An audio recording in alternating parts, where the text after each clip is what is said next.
Hi friends, this is Bhavani. இன்னைக்கு உங்களுக்காக ஒரு குட்டி லெசன் எடுத்துட்டு வந்திருக்கேன். ஓகேவா?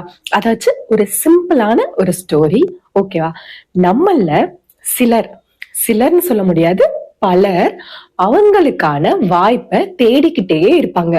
ஆனா ஒரு சிலர் மட்டும்தான் அவங்களுக்கான வாய்ப்பை அவங்களே உருவாக்கிக்குவாங்க.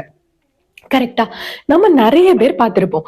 பெரிய பெரிய பிசினஸ் மேன், அதுக்கப்புறம் சினிமா துறையில சாதிச்சவங்க, இந்த மாதிரி அவங்க கிட்ட நிறைய ஸ்டோரிஸ் இருக்கும்.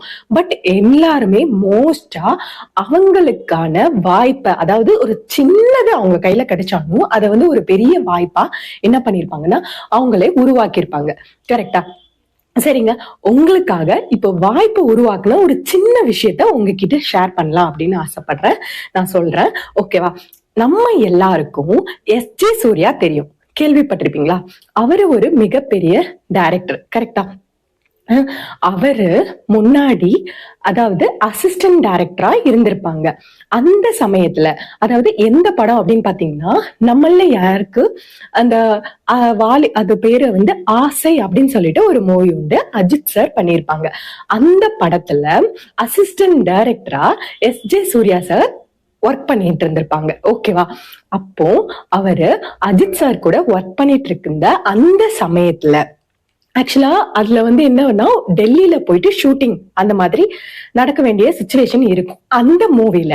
பட் அந்த டைம்ல இப்போ வந்து ஒரு மூவி அப்படின்னு எடுத்துக்கிட்டோம்னு வச்சுக்கோங்களேன், அசிஸ்டன்ட் டைரக்டர் வந்து நிறைய பேர் இருப்பாங்க. சோ எல்லாரையுமே அவங்க அந்த ஷூட்டிங்காக இங்க இருந்து டெல்லிக்கு நம்ம கூட்டிட்டு போக முடியாது. சோ லோ பட்ஜெட் அப்படின்னு சொல்லிட்டு அந்த மூவில சொல்லி இருந்திருப்பாங்க. பட் அந்த சமயத்துல இப்போ எஸ்.ஜே. சூர்யா சார் என்ன பண்ணிருப்பாங்க அப்படின்னு பாத்தீங்கன்னா, ஆக்சுவலா அந்த மூவில ஒரு சீன் வரும். நம்ம அஜித் சார் வந்து ஹீரோயினுக்காக ஒரு நாய்க்குட்டி வந்து பிரசன்ட் பண்ணிருக்குவாரு. சோ அப்போ இதுதான் நமக்கு கிடைச்ச ஒரு நல்ல சான்ஸ். இந்த சான்ஸை நம்ம எப்படியாவது யூஸ் பண்ணிக்கணும் அப்படின்னு சொல்லிட்டு எஸ்.ஜே. சூர்யா சார் என்ன பண்ணிருப்பாங்க அப்படின்னா, அவரே போயிட்டு பேசியிருப்பாரு. இப்போ அங்க ஒரு நாய்க்குட்டி இருக்குல்ல, அந்த நாய்க்குட்டிக்கு சாப்பாடு கொடுக்கறது, அது சுத்தம் பண்றது, அது குளிப்பாட்டுறது, அதுக்கு தேவையான திங்ஸ் எல்லாமே பாத்துக்கிறது, அதுக்கு ஒரு பர்சன் கண்டிப்பா போகணும்ல. ஒரு பர்சன் கண்டிப்பா டெல்லிக்கு போக வேண்டியது இருக்கும். அந்த பர்சனா நான் கூட வரேன். சோ இப்ப ஆக்சுவலா இவர் வந்து அசிஸ்டன்ட் டைரக்டரா இருக்காரு.